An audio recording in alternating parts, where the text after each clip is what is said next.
Là, c'est l'intro, ça va ou quoi? Bon, je me suis fixé un objectif, 3 mois pour percer, j'ai eu l'idée, 3 mois pour se marier, 3 mois pour percer. Bam, donc là, je vais tout donner pendant 3 mois, je vais essayer de sortir 3 vidéos par jour. Donc monte dans le train, abonne-toi et on se dit objectif 1 million.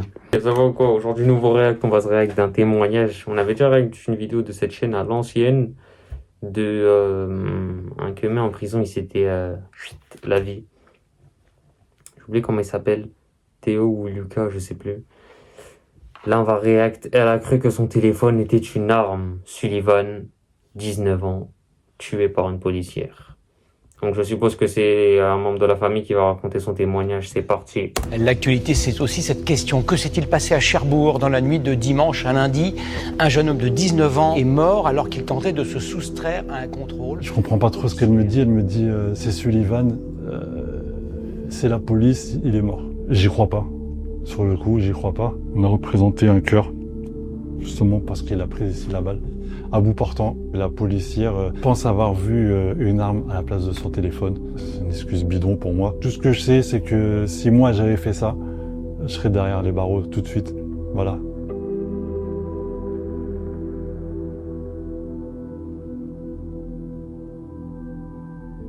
Alors, Sullivan, c'est mon petit frère. Il avait 19 ans. C'était le petit frère d'une fratrie de 5 frères et sœurs. Attends, donc Sullivan, c'est lui du coup? Ou attends, bah non. 1, 2, 3, 4, 5. Bah non. Bah ça doit être lui, Sullivan. Ou alors c'est... Ouais, bref, j'ai pas compris. Quand Sullivan est arrivé, j'avais 16 ans. La dernière de mes sœurs, Floriane, avait 12 ans, il me semble. Donc c'était vraiment le petit bébé, le petit dernier. C'était... Ok, 19 ans, hein. C'est jeune, hein. Dites-vous, ça se trouve, il a même pas eu son premier travail, il a même pas eu son permis, ça se trouve, il a même pas eu... Ça se trouve, il a même pas fait une année à l'université, ou... Il a même pas voyagé, ça se trouve. 19 ans, c'est jeune, hein. Il était comme notre fils. Voilà, on l'a élevé avec notre mère. Parce que notre mère, elle a élevé 5 enfants toute seule. On n'avait pas le même père que Sullivan. Son père l'a abandonné à la naissance, donc on a dû faire ce rôle aussi avec ma mère. Il était chauffagiste plombier. Il a passé son bac, il a eu son bac. Il a fait ses vacances d'été à la rentrée. Il a été embauché directement en CDI à 18 ans, avec un bon salaire quand même. Donc Ok, il a eu ce bienfait de trouver du travail direct, ok. on était assez fiers de lui. Le 9 juin déjà est une date marquante quand même parce que c'est la dissolution de l'Assemblée nationale. Du coup, le RN remporte les élections. J'ai décidé de vous redonner le choix de notre avenir parlementaire par le vote. Mon frère part avec ses amis à Cherbourg. Ils vont se promener à la plage. On n'a pas trop l'heure exacte, mais on sait qu'au retour de leur promenade, il est 23h30, 23h40. Ils arrivent vers le quartier où il habitait et le conducteur s'aperçoit que la police sont derrière eux. Il décide d'accélérer parce qu'il y a eu un défaut de permis, de papier, on ne sait pas trop apparemment là. Ok, donc là, déjà, je comprends tout de suite, donc ça a dû faire comme une affaire Naël. Et Naël, ça avait soulevé la France, hein. Des émeutes de partout. Les voitures ont été volées, mais bon, ça ne justifie en rien. Donc le conducteur commence à accélérer, donc ce qui met la puce à l'oreille aux policiers. Donc à partir de là, il y a une course-poursuite. Ensuite... D'ailleurs, attendez, délit de fuite, dites-vous que c'est 6 points en moins sur le permis. Et 60... Attends, non, délit de fuite, c'est quoi? C'est quand t'as un accident, tu t'arrêtes pas. Bah dis-toi, c'est 6 points sur le permis, 75 000 euros d'amende et tu peux avoir de la prison. 1 an, je crois, 1 an. Je crois ainsi, c'est ça. Et si par exemple un agent il te dit de t'arrêter, tu t'arrêtes pas, et que tu le frôles... Attends, il y a délit de fuite et... comment s'appelle l'autre? Refus d'obtempérer. Refus d'obtempérer, c'est 7500 euros d'amende et... je crois que c'est un bon 4 points sur le permis ou 6 points. Enfin bref, dans tous les cas, c'est mauvais. Ce qui se passe, c'est qu'au bout d'un moment, le conducteur s'arrête. Mais je pense qu'il a eu peur quand t'es dans une voiture sans permis, à supposer que t'étais sans permis. Tu peux aller en prison au jour d'aujourd'hui. Donc, ah ouais, c'est chaud, hein. Pour défaut de permis, les prisons en plus en France, elles sont remplies. Déjà en 2017, on avait vu qu'il y avait... je sais pas, je dis un exemple pour te donner une idée. 52 000 places. Et il y avait 70 000 prisonniers. Regardez ce trop-là. Il prend la fuite. D'un côté, mon frère. Et donc, qu'est-ce que ça a fait? Le fait qu'il y ait beaucoup de personnes en prison, ça a fait que maintenant ils privilégient le bracelet. Bien sûr, c'est pas, t'as fait un meurtre, tu vas béton. Ah non, mais tiens, je mets juste le bracelet. Non, toi, tu vas aller en prison, toi. Frère de l'autre. Le troisième qui est à l'arrière se fait arrêter directement. Il se fait plaquer. Il entend le coup de feu, mais jamais de la vie il aurait pensé une seule seconde de ce qui aurait pu arriver à mon frère. Et ce qui est arrivé, c'est que mon frère est parti du côté gauche du carrefour. Il tombe sur une équipe de 3 policiers.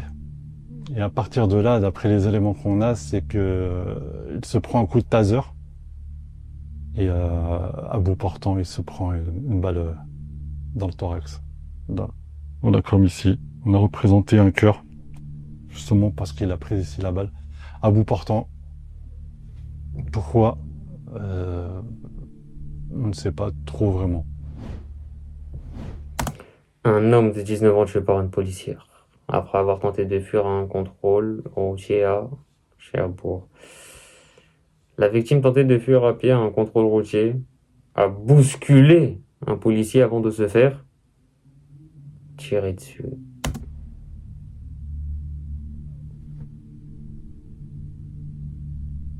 Ça se passe devant un bâtiment, du coup, les résidents entendent le coup de feu. Donc ils se mettent à la fenêtre, et il fait nuit, et ils ne voient pas le visage, mais ils voient qu'un jeune est au sol, et des policiers autour. Ils entendent mon frère dire « j'ai mal », et le policier lui dit « ferme ta gueule ». Ferme ta gueule, à 2 reprises. Il lui met les menottes, et quand il s'appelle... Attends, quoi? Il lui met les menottes avec une balle dans le thorax?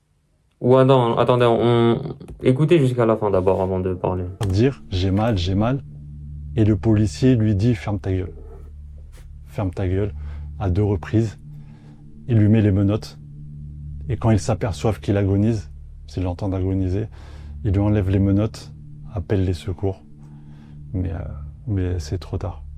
C'est trop tard, mon frère. C'est bien ce que je disais, hein. Avec une balle dans le thorax, il s'est dit je vais lui mettre les menottes, on va l'embarquer comme si de rien n'était. Et c'est après qu'il commence à agoniser, qu'il commence à plus donner de signes de vie, je vais appeler les secours. Waouh, la cruauté qu'il faut avoir, hein. Mon frère succombe à cette blessure. J'apprends la mort de mon frère le lendemain matin à 5h du matin. J'ai le sommeil assez lourd. Au bout d'un moment, j'entends mon téléphone vibrer avec plusieurs appels en absence. Je vous regarde l'heure, je me dis, il se passe quelque chose. J'entends ma sœur en pleurs. Je ne l'avais jamais entendue comme ça. Ça restera toujours dans ma tête, parce que c'est assez marquant. Quand on t'annonce le décès de ton frère, elle me dit, je l'entends pleurer et je lui dis qu'est-ce qui se passe? Elle me dit c'est Sullivan. Je comprends pas. Je dis mais explique-moi. Je dis passe-moi ton mari. Donc son mari prend le relais. Elle me dit mon frère Sullivan il est mort. Il a pris une balle par la police. Et le choc que tu dois avoir, hein. Surtout moi, par exemple, moi je suis déjà nostalgique de beaucoup de choses. Mais je me dis, imagine, t'as la mort de quelqu'un que t'as vu en face de toi. Et, tu sais, je pense que tu réalises pas tout de suite sa mort. Mais quand tu vas faire les activités que tu faisais avec lui, tu sais, par exemple, t'avais l'habitude de jouer au City à 16h. Et ben là, tu sais, tu vas aller jouer au City à 16h. Tu vas pas arriver à jouer. Tu vas pas arriver à jouer parce que tu te dis, il est pas là. Et c'est dans ces moments-là où tu vas réaliser que cette personne-là est vraiment morte. C'est... Waouh, c'est un choc. J'y crois pas. Sur le coup, j'y crois pas. Pendant plusieurs jours, c'était flou, c'était, je sais pas comment expliquer, on a l'impression de vivre un cauchemar. Sur le coup, je me dis, je pense à l'affaire Naël, qui avait fait beaucoup de bruit, 1 an J'ai pensé pareil. Je me suis dit, là, c'est quasi la même histoire, hein. avant. La seule chose qu'on apprend, c'est dans la presse, c'est que la policière pense avoir vu une arme à la place de son téléphone. Mort de Sullivan à Cherbourg. Ce que la policière mise en examen pour meurtre a dit aux enquêteurs, je cite, je l'ai interprété comme étant une sortie d'arme. Je me suis senti en danger. J'ai eu peur. J'ai tiré une fois, a-t-elle ajouté, évoquant un instinct de survie. Le jeune homme s'est écroulé à côté de la fonctionnaire. Celle-ci affirme s'être alors rendu compte qu'il ne portait pas d'arme mais un téléphone dans sa main. Je me suis dirigé vers l'individu et lui ai ouvert le blouson noir qu'il portait. À cet instant, j'ai vu une auréole rouge et j'ai constaté qu'il avait été blessé par balle.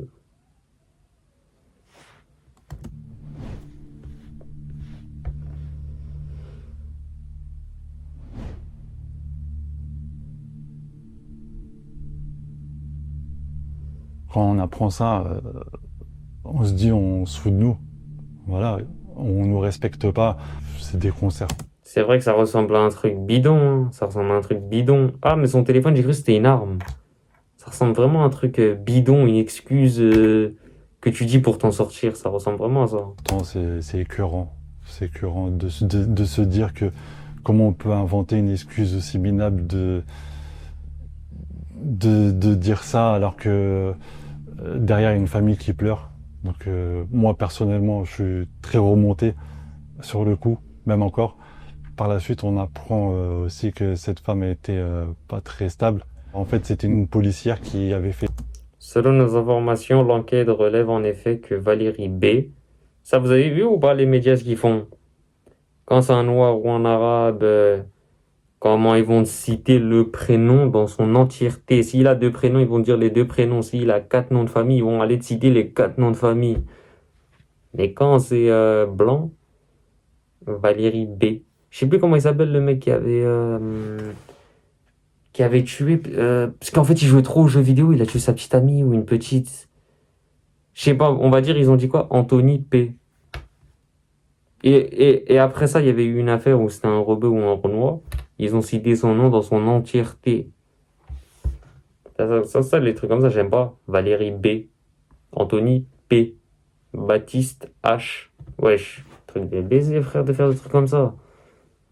Bref, selon nos informations, l'enquête relève en effet que Valérie B. avait commis, dans le passé, plusieurs tentatives de... Waouh!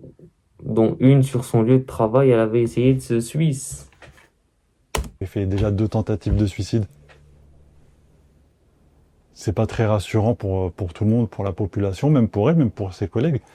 Tu te dis, une policière qui veut se suicider, soit un jour elle va passer à l'action, ou soit un jour elle va tuer quelqu'un, et c'est ce qui s'est passé. Hier soir, la policière qui a ouvert le feu sur l'adolescent a été mise en examen pour meurtre. C'est déjà bien, déjà je trouve ça correct d'avoir reconnu cet homicide volontaire. Elle est passée devant le parquet, devant le procureur de la République qui a demandé l'incarcération de cette femme, la juge d'instruction qui a demandé l'incarcération aussi, et la juge d'application des peines qui a décrété que elle avait les conditions nécessaires pour être placée sous contrôle judiciaire. Elle s'en sort bien parce que voilà, c'est une femme qui est mère de famille, qui peut voir ses enfants, sa famille, pendant que nous, voilà, on est privés de notre frère.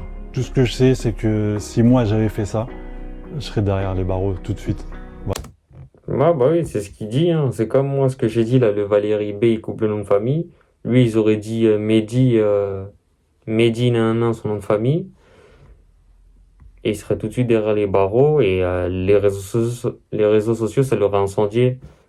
Toujours les mêmes. Quelle origine? C'est étonnant. Surpris. Encore un Suédois. Ça doit être un Nicolas. Des trucs comme ça. Voilà. Il s'appelle Sullivan, mais c'est un gamin qui a grandi dans une cité, dans un quartier populaire, dans une ZUP. Tous les jours, on se faisait contrôler, voilà, même avec une manette de PlayStation. On nous demandait qu'est-ce qu'on fait avec, voilà. Il réagissait toujours bien, voilà, parce que c'était quelqu'un de posé, voilà, qui aimait pas se prendre la tête. Il obtempérait toujours. On en discutait par rapport aux violences policières, ouais, il était très réceptif. Et il savait qu'il fallait faire attention. Moi, à sa place, à 19 ans, je tombe devant une équipe de police. Peut-être que je prends la fuite aussi, parce que maintenant, quand on voit d'autres victimes, même si tu t'arrêtes, tu peux finir au sol asphyxié, le thorax écrasé. Ce rapport avec la police, il est très compliqué pour les jeunes. Ça fait 10 mois qu'il est plus là. Ça fait 10 mois qu'il est parti. Ça fait 10 mois qu'on nous l'a enlevé. C'est un traumatisme aussi pour les enfants. Moi, ma fille, au début, je lui ai pas dit, j'avais peur. Sullivan, c'était tonton Sullivan pour tous les enfants. Donc au bout d'un moment, à chaque fois qu'on a demandé où il était, à force de lui dire qu'il est en vacances, mais quand est-ce qu'il revient de vacances, on est obligé de lui dire tonton il est parti au paradis. Pour les plus grands, je pense par exemple au premier, qui a 9 ans, il est traumatisé. Sa petite sœur aussi, qui a 8 ans, les deux sont traumatisés. Quand je vois ma nièce qui fait des dessins de mon frère et d'elle, et qui raye après les dessins. Là, récemment, le 12 mars, mon frère aurait eu 20 ans. J'ai un autre neveu de 4 ans qui dit à sa mère « C'est bon, tonton Sullivan, il peut revenir, c'est son anniversaire, on va faire un gâteau ?» Ben non. Ouais, ça, c'est l'innocence des enfants.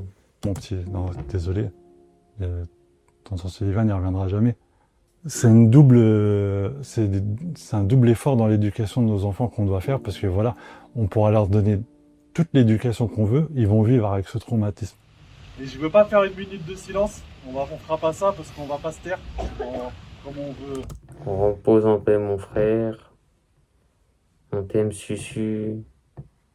Ok. On repose en paix, Susu. Sully. On veut tout gagner, on va tout déchirer. On va faire une minute d'applaudissement, s'il vous plaît. Allez, s'il vous plaît. Et 2 jours après le décès de mon frère, on organise une marche blanche, une marche qui reste encore dans nos mémoires parce que voilà, on était plus d'1 millier de personnes. Il y avait toute notre famille, tous nos amis, tous les voisins, tout le quartier, toute la ville. On a vraiment eu un soutien, on a senti une solidarité derrière nous incroyable et c'est ce qui nous maintient aussi, nous. On a fait un hommage aussi à mon frère lors d'un match de foot, pendant un concert aussi de rap. Il y aura d'autres événements aussi à venir. Juste à côté de moi, il y a le frère de Sullivan. Donc on va tous dire justice pour Sullivan. Ah, elle aussi, j'ai vu que quand il y a les RIX et tout, elle est souvent là, elle fait, elle est dans une association comme ça. Et qu'est-ce que je voulais dire? Quand même, le frère de Sullivan, il doit être content quand même que les gens l'encouragent, tu sais, même si, voilà, tu vois, c'est triste, il est quand même touché par la mort de son frère. Mais je pense qu'il est grandement content qu'il y ait tout ça, qu'il y ait du bruit, que ça parle de son frère, que les gens lui envoient des messages de soutien, les gens sortent dans la rue pour lui, pour dire à ton frère repose en paix. Il doit être content quand même. Avec ça, voilà, c'est là qu'on apprend qu'on n'est pas tout seul, qu'il y a beaucoup d'autres familles aussi dans le même cas que nous, qu'on se sent compris, qu'on les comprend aussi. Et quand je vois des familles, il y a juste à se regarder dans les yeux, voilà, il n'y a même pas besoin de parler, juste dans le regard, ça veut dire beaucoup de choses. On est toujours sur l'enquête, on n'a pas de date de fin d'enquête, on ne sait pas trop. Cette policière doit être jugée comme tout le monde. On ne peut pas faire de deuil tant que le combat n'est pas fini, tant qu'elle ne sera pas là où elle doit être, en prison. C'est le combat d'une vie en fait. Selon la version policière, un premier policier aurait tenté de bloquer Sullivan en lui mettant un coup d'épaule avant de tirer avec son pistolet électrique. Donc le taser, c'est le pistolet électrique qui s'appelle ça.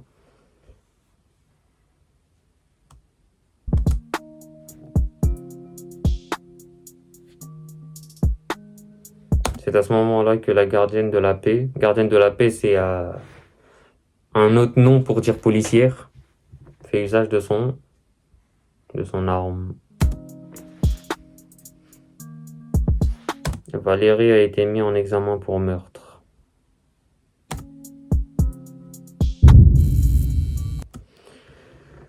Ok.